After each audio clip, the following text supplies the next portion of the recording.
for coming here in short notice. So we have called this press conference to brief about Goa Police's strong stance against illegal IPL betting and the sustained action that we have been taking in this regard. Last night ही हमने total 4 cases register किए हैं, 3 case crime branch ने किए हैं और 1 non district ने किया है। तो उसमें से मैं क्राइम ब्रांच की जो 2 मेजर केसेस था उसके बारे में आपको मैं स्पेसिफिक डिटेल बताना चाहता हूँ। टोटल अभी तक 6 केसेस हम IPL बैटिंग में रजिस्टर कर चुके हैं। तो जो कल रात जो हमको एक बड़ी इनपुट मिला था कि there are IPL betting rackets which are sitting in different parts of Goa जो कि बहुत मैसिव स्केल पे काम कर रहे हैं। जनरली क्या होता है कि हम देखते हैं कि कुछ 2-3-4 एजेंट्स का नेटवर्क हमको मिलता है, कभी किसी विला में, कभी किसी होटल में। तो इस बार हमको पूरा इन्फॉर्मेशन मिली कि पूरा एक कस्टमर केयर सपोर्ट और पेन पे आउट सर्विस मिला के मतलब एक बड़ी टीम एक बैठी हुई है जो कि एक सॉर्ट ऑफ एक ब्रांच की तरह काम कर रही है IPL बैटिंग। तो उस पर ये इनपुट के बेसिस पे हमने उसको डेवलप करके काम करके 2 जगह डिफरेंट जगह रेड की थी क्राइम ब्रांच ने। तो उसमें क्राइम ब्रांच के PIs थे लक्ष्य आमोदकर और प्रशांत देसाई, और हमारे DYSP साहब भी उनको सुपरवाइज कर रहे थे। तो उनकी टीम में मिला के और IRBN के स्टाफ की मदद से हमने ये रेड को अंजाम दिया। और वहाँ पे टोटल जाके हमको एक जगह जो 2 जगह जिसके नाम, एक जगह एक थी नागवे में, एग्जैक्ट एड्रेस इसमें प्रेस रिलीज में लिखा हुआ है, एक नागवे में थी एक जगह तो R&A builders, R&A business hub करके एक बिल्डिंग थी। उस बिल्डिंग के ऊपर सेकंड एंड थर्ड फ्लोर पे बैठ के ये चला रहे थे। और दूसरी जगह थी बाम्बोलिम में एक विला लिया हुआ था जो कि जो होली क्रॉस साहब का चर्च है उसके पीछे एक विला था जिसमें बैठे हुए थे। तो जो R&A बिजनेस अब नागवे में हमको जो मिला वहाँ पे 26 लोग हमने अरेस्ट किए, तो 26 लोग वहाँ पे पाए गए। और जो दूसरी जगह थी वहाँ पे 8 लोग थे। तो उनको मिला के हमारी टोटल अरेस्ट हुई इन्हीं 2 केसेस में 34। और इसमें जो टोटल जो वहाँ पे सामान हमको मिला है वो काफ़ी सिग्निफिकेंट है, काफ़ी मतलब इतने बड़े स्केल का कभी ऑपरेशन गोवा में तो नहीं हुआ है। और आई थिंक नेशनली भी देखा जाए तो वन ऑफ द बिगेस्ट मेरे हिसाब से रेड हमने की है, कल अंजाम दिए, क्योंकि मैंने काफ़ी लोगों से पूछताछ की कि one of the biggest red है IPL बैटिंग के ऊपर।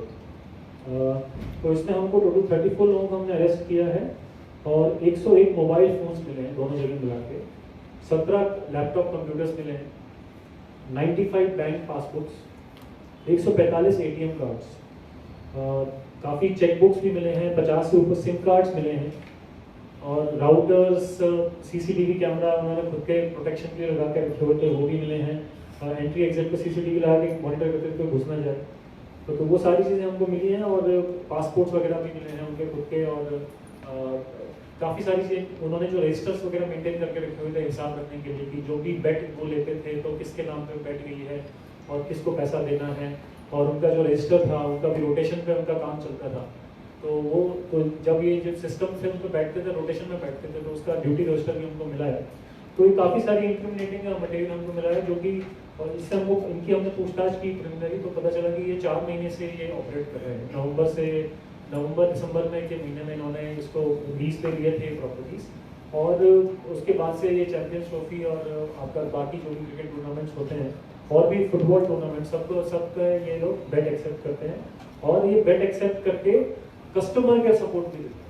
तो आपको कोई, क्योंकि जो बेटिंग प्लेटफॉर्म्स हैं कुछ वो एक शेडी तरीके से काम करते हैं, तो उसमें कोई रेफर करता है किसी को और फिर उसके बाद उसका अकाउंट बनाता है, कोई कोड जनरेट होता है, तो फिर किसी को अगर प्रॉब्लम आती है तो इनके कुछ कस्टमर केयर सपोर्ट नंबर है, तो वहाँ पे कॉल इनके पास लैंड करता था। उसके अलावा पे इन पे आउट सर्विसेज देते थे। तो जो आपका जो मनी का फ्लो होता है इसमें, जब बैटिंग में जो पैसा जीतता है हारता है, तो फाइनली जो बेनिफिशियरी को पैसा जाता है वो अलग अलग अकाउंट से जाता है। तो एक मनी, ये जो अकाउंट्स का एक नेटवर्क सॉर्ट ऑफ इनके पास में था, इसलिए इतने चेक, बैंक पासबुक और ATM कार्ड्स मिले, क्योंकि ये सारे बैंक अकाउंट्स के थ्रू ये पैसा इधर से उधर करते थे ताकि कभी ट्रेस ना कर पाए, सिंगल सोर्स पे कोई ट्रेस ना कर पाए पैसे।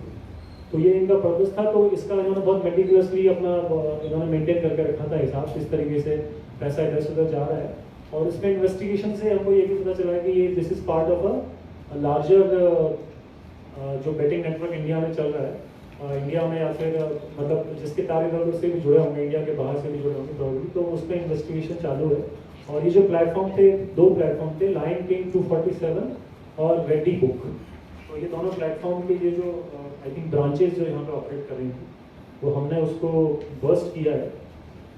तो इसमें आगे भी कंटिन्यू चलेगी इन्वेस्टिगेशन। और मैं बताना चाहूँगा कि गोवा पुलिस ने टोटल मिला के अभी तक 6 केसेस रजिस्टर किए हैं, 4 कल रात को रजिस्टर हुए हैं। तो ये 6 केसेस में टोटल 44 अरेस्ट कर चुके हैं हम लोग, और उसमें 45 लाख का मटेरियल अभी तक सीज किया है। 40 लाख का कल रात में सीज हुआ है 2 केसेस में। और ऐसे भी हमारा टफ स्टैंड कंटिन्यूसली चलता रहेगा। और ये ऐसे जो कि अगर कोई समझ रहा है कि गोवा में आके जो है IPL का चलाएंगे हम लोग और बुकी यहाँ पे आके बैठेंगे, तो मैं उनको स्ट्रॉन्ग मैसेज देना चाहता हूँ कि ऐसा नहीं कि गोवा में आप कुछ भी करेंगे और पुलिस कुछ नहीं करेगी। हम लोग बैठे हैं, आप आइए, हम आपका वेलकम करेंगे और इलाज भी करेंगे पूरी तरीके से। Thank you. सर कितने लोकल्स है इसमें?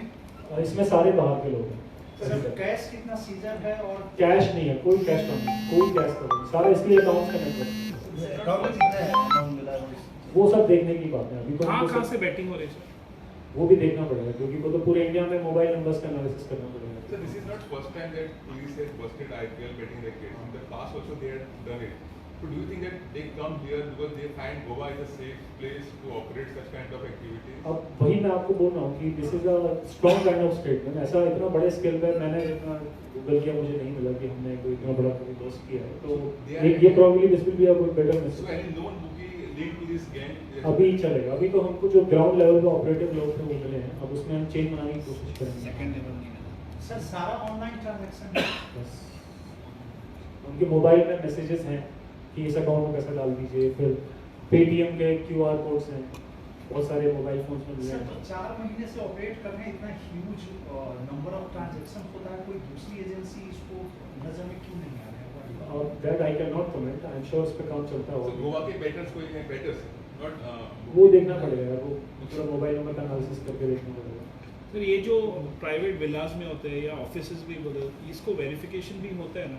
वेरिफिकेशन होता है, तो इस पे हम इस पे इंक्वायरी कर रहे हैं कि किस तरीके से इनको मिल गया विला या फिर ये जो प्रॉपर्टी थी बिजनेस हब, उसमें इन्होंने कैसे लिया और इस पे प्रॉपर वेरिफिकेशन किया। उनका टेनेंट वेरिफिकेशन हुआ था क्योंकि देखना अभी ये देखना इतना बड़ा चाहिए। ब्रांड किया, क्योंकि ये लोकल पुलिस से हमने ये सवाल पुटअप किया है, तो उसका जवाब प्रोबेबली बताएंगे। सर ये कैसे आपको सोर्स मिला इसका? तो वो थोड़ा ऑब्वियसली नहीं बता सकता।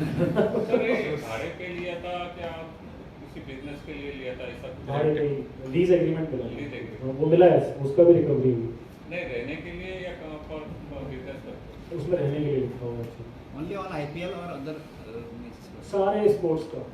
so ऐसे केसेस में कितना पनिशमेंट रहता है और चांसेस तो अभी इस बार हमने बहुत स्ट्रॉन्ग सेक्शन कर रहे हैं। जनरली गैम्बलिंग एक्ट के सेक्शंस लगते हैं, बट हमने चूंकि इसमें इस बार पाया कि ये अकाउंट्स का यूज़ करना, बैंक अकाउंट्स का, जो कि किसी और के नाम पे है, ऑब्वियसली इनके खुद के नाम पे तो अकाउंट्स है नहीं, तो हमने इम्पर्सोनेशन, चीटिंग, ये सभी सेक्शन कर रहे हैं, तो जिसमें सब 7 साल तक की सजा है। जनरली ये होता है कि बेलेबल ऑफेंसेस होते हैं, तो जिस दिन हम अरेस्ट करते हैं उसी दिन हमको बेल देनी पड़ती है गैम्बलिंग के केसेस में या नॉर्मल IPL बैटिंग के केसेस में। लेकिन इस बार अभी भी सारे कस्टडी में, सारे जगह, तो बेल मिलना मुश्किल सर है। प्राइम एक्यूज का नाम क्या है? प्राइम अक्यूज का नाम एक जगह लक्की कालरा करके एक आदमी चला गया था। लक्की कालरा कहाँ से सर? ये राजस्थान से। अनलकी ये सीजन का पहला बस्ट है। नहीं, सीजन के बाद 6 केस टोटल रजिस्टर हो चुके हैं, ये बड़ा कह सकते हैं खुद वो का। आज तो है मेन। हाँ वो रजिस्टर लक्की का। अभी तक का सबसे बड़ा वाला ये था। सर और एक क्वेश्चन था सर, एडवर्टर को जो ईमेल थ्रेड जो भेजा था तो बाद में कुछ ट्रेस हुआ, किसने भेजा और कुछ इंक्वायरी? अभी उस पर एनालिसिस चल रहा है, उसमें IPs बाहर के आई हुई है, उस पर एनालिसिस चल रहा है। वैसे और भी आए थे सर, और 2-3 लोकेशन आए थे, बिट्स पिलानी में आए थे और एक्शन में आए थे और एक मापसा अभी उस पर का चालू है, उस पर कुछ कॉन्क्रीट में बोल नहीं पाऊंगा आपको, क्योंकि बहुत भी इंडिया में काफ़ी जगह पे ऐसे आते रहते हैं। कैसे आते हैं सर? ईमेल कोई भी कर सकता है, तो उसका इन्वेस्टिगेशन Trace कोई बाहर से ट्रेस करके क्यों नहीं हो रहा सर? ट्रेस क्यों नहीं हो रहा? बाहर से, क्योंकि इसमें IPs का यूज ऐसा होता है ना कि IPs अगर बाहर किया, आपको पता है VPN सर्विस होती है, उसमें आप IP मास्क कर सकते हो, मल्टीपल है। टेम्परेरी ईमेल आप ले सकते हो। टेम्परेरी ईमेल की फैसिलिटी आप अगर देखो कि आप डिस्पोजेबल ईमेल आप ले, VPN यूज करते हैं। हाँ VPN यूज करके डिस्पोजेबल ईमेल किसी ने यूज किया तो उसको ट्रेस करना है। थ्योरी क्या है? Why do this hoax calls come? What is the purpose? आप खुद भी समझ सकते हैं। इंडिविजुअल आपने एनालिसिस कुछ किया है? अभी तो मैं ये लार्जर पिक्चर पे मैं कमेंट नहीं कर सकता, तो हमारा काम तो इन्वेस्टिगेट करना है। ठीक है, थैंक यू। सर ये सब अभी कस्टडी में है। हाँ सारे कौन कस्टडी में है सब सारे सर